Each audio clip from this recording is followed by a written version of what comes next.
Hello friends, आज मैं आपको spring summer fall winter spring ये मूवी एक्सप्लेन करने वाला हूँ। ये 2003 की मूवी है और इसकी IMDb रेटिंग 8 है। ये मूवी गौतम बुद्ध के मैसेज पर डिपेंडेंट है। जैसे इस मूवी के नाम में अलग अलग वेदर है, उसी की तरह लाइफ है। इस मैसेज को ये मूवी हमें कहती है। इसी मैसेज के साथ बहुत सारा अच्छी चीजें हमें इस मूवी से पता चलती है। तो चलिए शुरू करते हैं। मूवी स्टार्ट होती है स्प्रिंग सीजन में। हमें एक लेक दिखता है और उसके बीच में एक हट बनी हुई होती है। यहाँ दो लोग रहते हैं, एक बड़ा मंक और एक छोटा मंक। बड़े मंक को हम मास्टर कहेंगे और छोटे मंक को हम मंकी कहेंगे। फिर हमें इन दोनों का रूटीन दिखता है। मंक को मास्टर उठाता है और ये दोनों बोट में बैठकर फिर से पहाड़ी में जाने के लिए रेडी हो जाते हैं। जब भी इन्हें जड़ी बूटी लगती है तो ये पहाड़ी में जाते हैं। आज भी वो वहाँ जा रहे होते हैं। मास्टर मंक को कहता है कि वहाँ तुम सावधान रहना, यहाँ बहुत सारे सांप होते हैं। अभी छोटा मंक किसी भी चीज की फिक्र न करते हुए इस माउंटेन पर आ जाता है। जब ये जोड़ी बूटियां वो पिकअप कर रहा होता है तभी वहाँ एक सांप आ जाता है। ये उसे देखता है और उससे डरता नहीं, उसे हाथ में ले लेता है और बाजू में फेंक देता है। चलते चलते फिर वो एक पहाड़ी पर आ जाता है। वहाँ गौतम बुद्ध का एक बड़ा सा स्टैचू बना हुआ होता है। उसके साइड में वो खड़ा हो जाता है और फिर पूरे नेचर को दिखता है। उसका जो छोटा सा व्यू पॉइंट है उसे भी एंजॉय करता है। इसका जो छोटा सा व्यू पॉइंट है यही वो दिखता है और सीनरी को एंजॉय करता है। अब इस पॉइंट को याद रखिए और मूवी के लास्ट में हम फिर से इस पर आएंगे। इस छोटे लड़के का अब काम हो गया है तो फिर से वो पे पर आ जाता है। अपने मास्टर के साथ अपनी हट तक आ जाता है। वो अपने मास्टर को कहता है कि आज मैंने बहुत सारी जड़ी बूटियां लाई है। तो बहुत ही खुश होता है। अब ये दोनों अपने हट के यहाँ बैठते हैं और इस जड़ी बूटियों को रिव्यू करते हैं। मास्टर कुछ पत्ते देखता है और उसे कहता है कि पॉइजनस है, अगर तुमने इसे खाया था तो तुम मर जाते। ये छोटा मंक कहता है ये तो सेम दिखते हैं, मुझे कैसे पता चलेगा। वो कहता है कि कुछ चीजें इस नेचर में सेम दिखती है, पर यही चीजें तुम्हें बचा भी सकती है और मार भी सकती है। फिर वो उसे डिफरेंस बताता है। इस पौधों के जो एजेस होते हैं उस पर व्हाइट कलर का एक एज बना होता है। अब अगले कुछ सीन्स में हमें ये बच्चा खेलता हुआ दिखता है, सोता हुआ दिखता है, वही हैंग आउट करता हुआ दिखता है, पर अब वो बोर हो जाता है। उसके बाद वो बोट निकलता है और फिर से वो जंगल में जाना चाहता है। वो माउंटेन पर आ जाता है। वहाँ एक छोटा सा लेक होता है जहाँ फिश होता है। वो एक डोर लेता है और इस फिश को एक छोटे से पत्थर से बांध देता है। ये फिश सफर कर रहा है ये देखकर उसे मजा आता है। इसके बाद वो फ्रॉग लेता है, उसके साथ भी यही करता है। एक सांप लेता है और उसके साथ भी यही करता है। ये जो भी सब वो कर रहा था ये उसका मास्टर देखता है। मास्टर उसे वहाँ कुछ भी नहीं बोलता। रात में ये छोटा मंक सोया हुआ होता है। मास्टर भी चुपचाप उसके पास जाता है। एक बड़ा सा पत्थर उसने लाया हुआ होता है। इस पत्थर को इस बच्चे से वो बांध देता है। नेक्स्ट दिन सुबह ये बच्चा जब उठता है उसे चलने में तकलीफ होती है। उसे बहुत ही दर्द हो रहा होता है। मास्टर बोलता है कि तुमने भी तो उन एनिमल के साथ यही किया था, उन्हें भी तो दर्द हुआ होगा। वो उसे फिर सजा देता है। उसे कहता है कि तुम जाओगे और उन एनिमल्स को तुमने जो रिस्ट्रिक्ट कर दिया था, उन्हें बंधा दिया था, उनको तुम छोड़ कर आओगे। अगर वो मर गए होंगे तो इस पाप का बोझ हमेशा तुम्हारे दिल पर रहेगा। ये पत्थर पहनकर ही उसे ये सब करना होता है, क्योंकि ये पार्ट ऑफ पनिशमेंट होता है। वो फिर पॉन्ड में जाकर फिश को ढूंढता है। फिश का पत्थर वहां से निकलता है पर फिश मर चुका होता है। इसके बाद वो फ्रॉग के पास आता है। फ्रॉग का पत्थर निकलता है और फ्रॉग जिंदा होता है। ऊपर जाता है और जब सांप को देखता है तो सांप मर चुका होता है। ये देखकर उसे बहुत ही बुरा लगता है और वो रोने लग जाता है। ये एक छोटा बच्चा है और इसके दिल में ये बात हमेशा से रहेगी। इसके मास्टर का जो प्लान था वो सक्सेसफुल हो गया। ये कभी भी अब इस चीज को नहीं भूलने वाला। अभी सीजन यही खत्म हो जाता है और हमें एक नया सीजन दिखाया गया है। ये समर है। ये जो छोटा लड़का था अब ये बड़ा हो चुका है। ये फिर से चलते चलते एक पहाड़ी पर आता है और बुद्ध की मूर्ति के पास खड़ा हो जाता है। ये मूर्ति अब और एक हाई पॉइंट पर है। यहाँ से जब वो व्यू दिखता है तो उसे बहुत सारी चीजें अब दिखती है। दूर से उसे एक लड़की और उसकी मदर आती हुई दिखती है। ये लड़की और उसकी मदर इस मास्टर से मिलने आई हुई होती है। ये जो लड़की होती है इसे एक बीमारी होती है। ये हमेशा सफर करती है पर इस बीमारी का इलाज पता नहीं पड़ता, इसलिए अब वो मास्टर के पास आए हैं। मास्टर इसका इलाज करेंगे, इसके लिए मदर उसे यहाँ लेकर आई है। मंग फिर उनके पास जाता है, उन्हें ग्रीट करता है, उन्हें बोट के यहाँ लेकर आता है। जब वो लेक पार कर रहे होते हैं तब मदर उससे पूछती है कि क्या मेरी बेटी ठीक होगी। वो फिर उसे एक झाड़ के पास लेकर आता है। वो कहता है कि 300 इयर्स पुराना झाड़ है, जब तुम्हारी बेटी यहाँ से जाएगी तो इतनी ही हेल्दी हो जाएगी। रात में ये लड़की उसके मदर यही सो रहे होते हैं। रात में हमें दिखता है कि ये मंक उस लड़की को देख रहा है, इसे उसके प्रति अट्रैक्शन हो रहा है। जब नेक्स्ट डे आता है तो ये मदर मास्टर से पूछती है कि क्या ये ठीक हो जाएगी। मास्टर कहता है कि इसकी जो सोल है वो सफर कर रही है, इसकी सफरिंग जब खत्म हो जाएगी तो ये भी ठीक हो जाएगी, इसकी बॉडी फिर से हेल्दी हो जाएगी। इस लड़की की मदर कहती है कि प्लीज इसका ख्याल रखना, और फिर से वो जहाँ से आई थी वहाँ लौट जाती है। इस लड़की को वही वो छोड़ जाती है। थोड़ी देर बाद ये लड़की वरांडे पर बैठी हुई होती है। फिर वहाँ बारिश आती है तो ये मंक छाते जैसी कटोरी लेकर उसे कवर करता है। नेक्स्ट सीन में जब ये कपड़े चेंज कर रही होती है तो ये मंक वहाँ आ जाता है। उसे थोड़ा सा गलत लगता है और ये डोर वो बंद कर लेता है। नेक्स्ट सीन में हम देखते हैं कि एक स्टैचू पर वो लड़की बैठी हुई होती है। ये वहाँ उसके पास आता है और कहता है कि मास्टर इसमें बैठने के लिए अलाउ नहीं करते। फिर ये अंदर आ जाती है। बौद्ध की जो मूर्ति होती है उसके पास वो आती है और प्रे करने लग जाती है। थोड़ी देर बाद प्रे करते हुए वही वो सो जाती है। मंक फिर अंदर आता है। वो जब उसे देखता है तब उसे चादर से कवर कर देता है। वो उसे देख रहा होता है और उसे फील करने लग जाता है। ये लड़की जाती है और उसे एक स्लैप मार देती है। इसे अब बहुत ही बुरा लग रहा होता है तो प्रेयर करने लग जाता है। ये लड़की भी उसे हाथ लगा रही होती है तो वहाँ मास्टर आ जाता है। मास्टर जब आता है तो लड़की वहाँ से चली जाती है। मास्टर उसे पूछता है कि इस वक्त तुम क्यों प्रे कर रहे हो, पर वो प्रे करना कंटिन्यू करता है। नेक्स्ट दिन जब आता है तब बोट में ये मंक होता है। ये उस लड़की को पूछता है कि क्या तुम मेरे साथ चलोगी। फिर ये दोनों माउंटेन पर आ जाते हैं। जो पॉइंट था यहाँ वो आ जाते हैं। ये लड़की फिश पकड़ने की ट्राई कर रही होती है पर ये पकड़ नहीं पा रही होती। मंक ऊपर से उसको ऑब्जर्व कर रहा होता है और पॉन्ड में गिर जाता है। उसके लिए फिर फिश पकड़ता है और उसे दे देता है। वो फिर से उसे हाथ लगाने की कोशिश करता है पर उसे वो झटक देती है। रात में मंक उसे देख रहा होता है पर जब वो आंख अपनी खोलती है तो इस साइड चेंज कर लेता है। दूसरी साइड पर वो सोता है, यानी कि उसे देख ना पाए। इसके अगले दिन मास्टर इस लड़की के लिए एक दवा बनाता है। ये दवा उसे देकर कहता है कि इससे तुम्हारा माइंड क्लियर होगा। पॉन्ड में मंक अपनी जो बोट होती है उसे गोल गोल फिरा रहा होता है। वहाँ लड़की भी होती है। वो फिर पानी में घुस जाता है। ये लड़की हट के किनारे पर होती है तो वहाँ वो पहुंच जाता है, उसे पानी में गिरा देता है। वो फिर उसे बोट में बैठा कर फिर से जंगल में लेकर जाता है। यहाँ ये दोनों अब इंटीमेट हो जाते हैं। जब वो फिर से घर आ रहे होते हैं तो ये लड़की के पैर दुखने लग जाते हैं। ये फिर उसे अपने कंधे पर उठा लेता है। अब ये अपने बोझ के साथ उसका भी बोझ उठा रहा है, उसकी रिस्पॉन्सिबिलिटी रह रहा है। ये सीन यहाँ रिप्रेजेंट करता है। जब रात होती है तो इस लड़की के पास वो आ जाता है। फिर से वो दोनों इंटीमेट हो जाते हैं। नेक्स्ट सीन में हमें दिखता है कि बारिश हो रही होती है और ये लड़की फिर से उसी स्टैचू पर बैठना चाहती है। तो इस बार ये मंक उसे अलाउड करता है। उसके लिए इस स्टैचू का लोकेशन भी वो चेंज कर देता है। जिस रूल से वो पहले जी रहा था, इस रूल्स को अब वो उसके लिए बदल रहा है। नेक्स्ट सीन में मास्टर हट के बाहर बैठा हुआ होता है। इस दोनों को वो मस्ती करते हुए देखता है। इसे इसमें ऑब्जेक्शन नहीं होता। वो भी इन दोनों को देखकर खुश होता है। और फिर ये मंक और ये लड़की एक फील्ड पर दोनों बैठे हुए होते हैं। ये मंक उससे पूछता है कि क्या तुम रिकवर हो चुकी हो। वो कहती है कि हाँ, अब मैं रिकवर हो चुकी हूँ। तो उससे कहता है कि अब मैं इमेजिन में नहीं कर सकता तुम्हारे बिना रहना। मैं थोड़ी देर भी तुमसे अलग रहा तो मैं पागल हो जाता हूँ। हमें यहाँ एक शो में वो दो फिश डालते हुए दिखते हैं। ये एक रोमांटिक जेस्चर उन्हें लगता है, पर ये रिप्रेजेंट करता है कि उनका व्यू कितना छोटा हो चुका है। और वो पॉन्ड का ख्याल नहीं करे, लेक का ख्याल नहीं करे, पर एक शो में वो सीमित हो चुके हैं। एक ब्लैक शू है और इस शो को भी आप याद रखिए। मूवी के लास्ट में इसके बारे में भी हम बात करेंगे। फिर से जब रात होती है तभी दोनों लेक में आ जाते हैं। बोट पर ही वो इंटीमेट हो जाते हैं। जब सुबह होती है तो ये मंक उठता है। ये इन दोनों को इन बोट में पाता है। वो इस बोट को उसके पास बुलाता है और ये बोट सिंक करने के लिए इसमें एक होल बना देता है। ये दोनों डूबने जब लग जाते हैं तो वे जग जाते हैं। मंक फिर अपने मास्टर से माफी मांगता है और कहता है कि मुझे माफ कर दो, मैंने जो भी किया वो गलत किया है। मास्टर से कहता है कि नेचर है, जो भी होता है वो अपने आप ही हो जाता है, इसमें तुम्हारी कोई भी गलती नहीं है। वो फिर लड़की से पूछता है क्या तुम अब ठीक हो चुकी हो। वो कहती है कि हाँ, अब मैं ठीक हो चुकी हूँ। तब ये मास्टर अब इस लड़की को फिर से उसकी मदर के यहाँ भेज देने वाला होता है। मंक कहता है कि नहीं, मैं इसके बिना नहीं जी सकता, पर मास्टर उसकी मानने नहीं वाला होता। मास्टर से कहता है कि तुम्हारी जो हवस है इससे तुम किसी चीज को किसी चीज को अपने वश में करना चाहते हो। अगर तुम किसी चीज को अपने वश में करना चाहते हो, इसका मतलब है तुम उसे मार देना चाहते हो। इससे उस चीज का मर्डर हो जाता है। मास्टर इस लड़की को छोड़ देता है और ये मंक बहुत ही रोता है।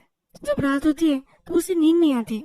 वो फिर बुद्ध की मूर्ति अपने बैग में रखता है, वहाँ से अब चला जाता है। अब हमें इसके बाद नेक्स्ट सीजन दिखता है। ये फॉल का सीजन होता है। मास्टर दिखता है और ये भी थोड़ा सा बूढ़ा हो चुका है। अपना जो रूटीन चलता है वैसे वो चलने देता है। उसने खाने के लिए गांव से कुछ चीजें लाई हुई होती है। वहाँ एक पेपर होता है जिसमें वो देखता है कि एक आदमी ने उसकी वाइफ को मार डाला है। ये हमारा वही मंक है जो यहाँ से भागकर चला गया था। जब ये गया था तो ये 18-19 साल का था। अब वो 30 साल का हो चुका है। इसी मंक ने उसकी जो वाइफ है यानी कि वो लड़की, इसको उन्हें मार दिया है। अभी हमें फिर से लेक में आता हुआ दिखता है। वो शोर के पास आता है और ये मंक उसे लेने के लिए आता है। मास्टर भी उसके पास बैठता है। उसे पूछता है, क्या अब तक तुमने जो लाइफ जी है वो हैप्पी थी? तुम्हारी लाइफ के बारे में मुझे कुछ इंटरेस्टिंग बताओ। मंक कहता है कि छोड़ी दो, मुझसे ये बात मत करो। मास्टर कहता है कि वर्ल्ड जो था तुम्हारे लिए पेनफुल था। ये पेन तुम्हें क्यों हुआ है ये मुझे बताओ। फिर वो कहता है कि उस लड़की ने मुझ पर चीट किया था। वो एक दूसरे आदमी के साथ भाग गई थी, इसलिए उसने उसे मार दिया है। वो बोलता है कि वो इससे कैसे कर सकती है। उसने मुझे कहा था कि वो मुझसे प्यार करती है और हमेशा मेरे साथ ही रहेगी। मैं उसे फेथफुल था। फिर ये मास्टर से कहता है कि मैंने तुम्हें बोला था, ये जो वर्ल्ड है जहाँ ह्यूमंस रहते हैं, इसमें हमेशा तुम्हारे पास जो भी वैल्यूएबल चीज है ये दूसरे लोगों को भी चाहिए होती है। तुम्हें इतना अटैच तुम्हारी चीज से नहीं होना था। ये अभी भी उसकी सुन नहीं रहा होता। उसके मन में चल रहा होता है कि वो ऐसा कैसे कर सकती है। इस मंक ने अपने साथ बुद्ध की मूर्ति लाई हुई होती है जो वो लेकर गया था। उसने अब वो फिर से लौटा दी है। ये मंक बहुत ही डिस्टर्ब हो चुका है। उसे क्या करना है समझ में नहीं आ रहा। वो अपने मास्टर से हेल्प मांगता है। जब ये बुद्ध के पास बैठा हुआ होता है तो उन्हें फेस पर एक कागज देता है और अपने आप को चोक करना चाहता है। ये सुसाइड कर रहा होता है। जब उसका मास्टर उसकी आवाजें सुन लेता है तो वो अंदर आ जाता है। उसे एक काठी से बहुत मारता है। उसे वो बचा लेता है पर उसे डोर से बांध देता है और लटका भी देता है। उसकी गलती की उसे सजा वो दे रहा होता है। जिस डोर से इस मास्टर ने मंक को बांधा हुआ होता है उस डोर को भी उसने हीट कर दिया होता है जिससे वो थोड़ी देर बाद टूट ही जाए। जब ये सब हो रहा होता है तब मास्टर अपना जो वरांडा होता है उस पर एक पेन से बहुत सारे अक्षर लिखता है। उनके लैंग्वेज के सब अल्फाबेट्स वो वहाँ लिख देता है। ये मंक फिर डोर से जब फ्री हो जाता है तब जिस नाइफ से अपनी वाइफ को उसने मार दिया था उसी नाइफ से वो अपने बाल काट लेता है। वो फिर जब बाहर आता है तब उसका मास्टर उससे कहता है कि मैंने जो भी अब लेटर लिखे हैं इसे अब तुम नाइफ से कार्व करोगे। जब तुम ये कर रहे होगे तो तुम्हारे अंदर का जो भी एंगर है वो तुम बाहर निकालोगे। जब ये मंक ये खत्म करेगा तब तक उसके अंदर की जो भी एगनी है, जो भी वो पेन महसूस कर रहा है, वो सब खत्म हो जाएगा। ये मंक फिर देखता है कि वहाँ 2 पुलिस ऑफिसर आ चुके हैं। उन्हें लेने के लिए मास्टर जाता है। मास्टर फिर उन्हें लेक तक लेकर आता है। मंक के पास नाइफ होती है तो वो रेजिस्ट कर रहा होता है। मास्टर इन डिटेक्टिव को कहता है कि मैंने तुम्हें जॉब दिया है, ये इसे खत्म करने दो, उसके बाद तुम इसे लेकर जा सकते हो। ये पुलिस भी इसके लिए मान जाते हैं। इस काम के लिए पूरी रात लगने वाली होती है। जब ये सब हो रहा होता है तो डिटेक्टिव बोर हो जाते हैं। एक सोडा कैन इस लेक में होता है, उसे शूट करने लग जाते हैं।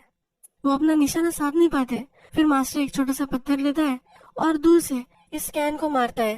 ये डिटेक्टिव देखकर हैरान हो जाते हैं। रात भर ये कार्विंग का काम ये मंक करता रहता है। जब सुबह होती है तो यह सो गया होता है। फिर जो मास्टर है इस सब चीजों को साफ करता है और वहाँ पेंट करने लग जाता है। जो पुलिस होते हैं इनको भी ये काम देता है। पुलिस को इसने बताया होता है कि इससे मन की शांति प्राप्त होती है। इन पुलिस को भी इसकी जरूरत है, इसीलिए उन्हें भी ये काम देता है। ये सब अब ये पेंट कर लेते हैं। जब ये मंक उठता है तब इसका सब एंगर खत्म हो चुका होता है। अब वो पुलिस के साथ जाने के लिए रेडी हो जाता है। अब लास्ट बार इस लेक के नजारे को देखता है और फिर इन पुलिस के साथ वो चला जाता है। थोड़ा वक्त अब गुजर जाता है। ये जो मंक है इसकी विजन अब धुंधली पड़ने लग गई है। ये अब ओल्ड महसूस करने लग गया है। अब उसे पता चल जाता है इस दुनिया से जाने का अब उसका टाइम आ चुका है। अपने सब कपड़े वगैरह वो बुद्ध की स्टैचू की याद छोड़कर एक बोट में बैठ जाता है। इस बोट में बैठने के बाद पेपर से वो अपने खुद को सफोकेट करता है। ये उनकी विधि होती है। जब भी मंक को मरना होता है तो इस पेपर को वो खुद पर लगाते हैं और खुद को मार डालते हैं। बुद्ध फिलॉसफी में कहा गया है कि आत्मा अमर है, तो इसलिए अब वो सिर्फ अपने शरीर को त्याग रहा है। ये हमेशा मेडिटेशन करते हैं। अब ये मर भी रहा है पर फिर भी इसे पेन नहीं हो रहा। जिस बोट में वो होता है इस बोट को भी वो डुबा देता है। यहाँ सफोकेट होकर वो मर जाता है।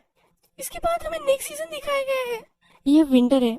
जो मंक था जो जेल में चला गया था वो बड़ा हो चुका है। अब वो अपने 40s और 50s में है। ये फिर से उस लेक में आता है पर अब ये लेक जम चुका है। जब वो हट के अंदर आता है तो वहाँ कैंडल्स वगैरह जलाता है। जहाँ मास्टर मर चुका था वहाँ वो पहुंच जाता है। मास्टर जब मरता है तो उसके बोट में मोती होते हैं। ये मोती मास्टर की सोल को रिप्रेजेंट करते हैं। इसको फिर एक रेड क्लॉथ में वो लपेट लेता है और अपने साथ वो लेकर आता है। वो फिर माउंटेन पर चढ़ता है, वहाँ का जो पॉन्ड था वो भी फ्रीज हो चुका है। ये फिर आइस से एक गौतम बुद्ध की मूर्ति बनाता है। जब भी कोई मर जाता है तब उसके लिए बुद्ध की मूर्ति वो बनाते हैं। इस मूर्ति के फोरहेड में वो कपड़ा और वो मोती दोनों रख देता है। इस जमे हुए लेक में वो एक छोटा सा होल बनाता है जिससे वो पानी पी सकता है। जब वो मास्टर के ड्रॉवर वगैरह देखता है तो वहाँ उसे एक बुक मिलती है। इस बुक में सब एक्सरसाइज के आसन वगैरह दिए होते हैं। फिर हमें इन सब एक्सरसाइज को वो प्रैक्टिस करता हुआ दिखता है। उसे भी अपने मास्टर जैसा बनना है। ये जो मास्टर था इसके पास अनोखी पावर थी। उसकी जो बोट थी उसे सिर्फ अपने हाथ से वो चला भी सकता था, रोक भी सकता था, उसे वो कंट्रोल कर सकता था। मास्टर की तरह ही मंक को बनना है तो ये सब वो प्रैक्टिस करता है। एक दिन फिर हमें दिखता है कि एक औरत वहाँ आती है।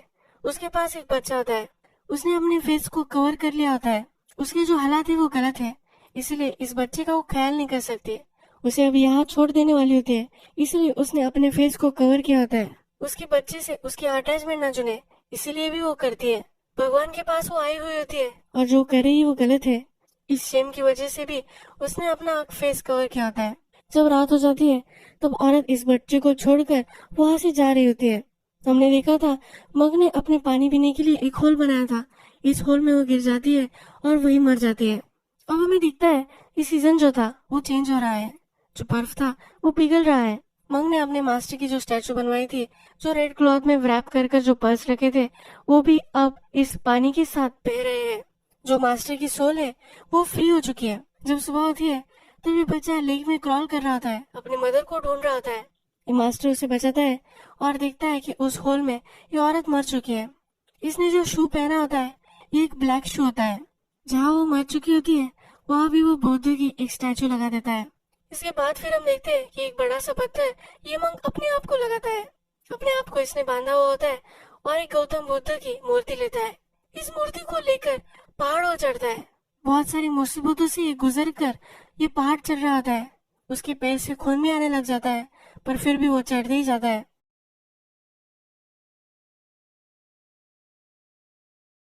ये चढ़ते चढ़ते एक बड़े से पहाड़ के यहाँ आ जाता है। जब इस पहाड़ के ऊपर होता है तो उसका लेक बहुत ही छोटा सा लगता है। जिस पत्थर को अपने खुद से वो बांधा होता है वो छोड़ देता है और वहां वो रख देता है। गौतम बुद्ध की मूर्ति उस पर प्रस्थापित करता है। सनसेट होता है तो यहाँ वो प्रे करता है। अब ये जो मंक है ये नेचर को अलग पर्सपेक्टिव से देख सकता है। जब वो छोटा था तो उसकी विजन बहुत ही कम थी। बहुत ही छोटा सा नजारा वो देख सकता था। जब वो बड़ा हो चुका था तो अलग नजारे को देखता था। अलग नजरिए से वो इस जग को देखता था। अभी बहुत ही बड़ा हो चुका है। लाइफ में जो भी सब इसने एक्सपीरियंस किया है, जो भी चीजें इसने देखी है, अब इसे अपने एक्सपीरियंस के अनुसार ये सब छोटी लग रही है। उसका नॉलेज, उसकी समझ सब कुछ बढ़ चुका है। अब विंटर बीत चुका है और स्प्रिंग आ चुका है। बहुत सारे साल गुजर चुके हैं। जो छोटा लड़का था वो भी अब थोड़ा सा बड़ा हो चुका है। मूवी के फर्स्ट में जो मंक की एज थी वही इस लड़की की अब एज है। इन दोनों की जो भी फेस है वो भी सेम है। यानी कि मंक जो था वो मास्टर बन चुका है और जो छोटा लड़का था वो अब मंक बन चुका है। जो शिक्षा मास्टर ने अपने मंक को दी थी, यही शिक्षा ये मंक अब अपने शिष्य को दे रहा है। हमें फिर देखता है कि जो छोटा लड़का आता है वो पॉन्ड पर आता है। जैसा छोटे मंक ने किया था कि फिश को एक डोर से बांध दिया था और छोटे से पत्थर से उसे बांधा था, उसी तरह से ये लड़का भी अब करने वाला है। एक छोटा सा पत्थर लेता है और फिश को वो खिला देता है। फिश अनबैलेंस हो जाता है और उससे से मजा आता है। यही चीज वो फ्रॉग के साथ और स्नेक के साथ, इन दोनों के साथ वो करता है। अब फिर से हमें गौतम बुद्ध की मूर्ति दिखाई गई है जो बड़े से माउंटेन पर है। अभी ये सीन आदमी के लाइफ साइकिल को रिप्रेजेंट करता है। जो भी चीजें इस छोटे मंक ने की थी वही अब उसका शिष्य भी कर रहा है। जो भी सब हो रहा था वो फिर से अपने आप को रिपीट कर रहा है। आदमी जो होता है अपने लाइफ में बहुत सारे मिस्टेक करता है। उस मिस्टेक से वो सीखता है। उसके बाद उसे एक बड़ा पर्सपेक्टिव मिलता है। उसको एक्सपीरियंस बढ़ते हैं। इस एक्सपीरियंस बढ़ने के बाद लाइफ को अलग तरीके से वो देखने लग जाता है और फिर इससे अपना पीस बना लेता है। आदमी ने जो भी अपने एक्सपीरियंस से सिखाता है वो छोटे बच्चों को समझाता है। अपना नॉलेज वो शेयर करता है। हमारे टीचर हमें कुछ सिखाना चाहते हैं पर हम खुद गलतियां करते हैं और फिर उससे ही सीखते हैं। जो मास्टर था उसके पास पावर थी, जो सब हो रहा था उसे रोक सकता था। मंग जब उस लड़की के साथ सो रहा था, उसके साथ इंटीमेट हो रहा था, इसे सब कुछ पता था, इसे वो रोक सकता था, पर उसने उसके मंग को ये गलतियां करने दी। जो भी एक्सपीरियंस थे वो उसे करने दिए। अगर मंग के मास्टर ने उसे रोक लिया था तो जो चीजें उसने की थी वो कर नहीं पाता। वो जेल में ही जाता और जेल में वापस आने के बाद मास्टर जिस वे से जी रहा था, जो सही वे है, इससे वो जी नहीं पाता। वो अपने होराइजन को एक्सपांड नहीं कर पाता। हमने मूवी के फर्स्ट में देखा था कि मास्टर अपने मंक को एक शिक्षा दे रहा है। इसमें उसे कह रहा था जो चीज तुम्हें बचा सकती है वो तुम्हें मार भी सकती है। जब हमने देखा था कि मंक और लड़की इन दोनों में प्यार हो चुका था, वो 2 फिश लेते हैं और एक शू में रखते हैं। एक ब्लैक शू होता है, ये इन दोनों के लव को रिप्रेजेंट करता है, पर यही लव उसे बर्बाद कर रख देता है। जब वो जेल में जाकर वापस आ जाता है, एक औरत उसके पास आती है और लड़के को उसके पास छोड़कर जा रही होती है, तभी वो मर जाती है।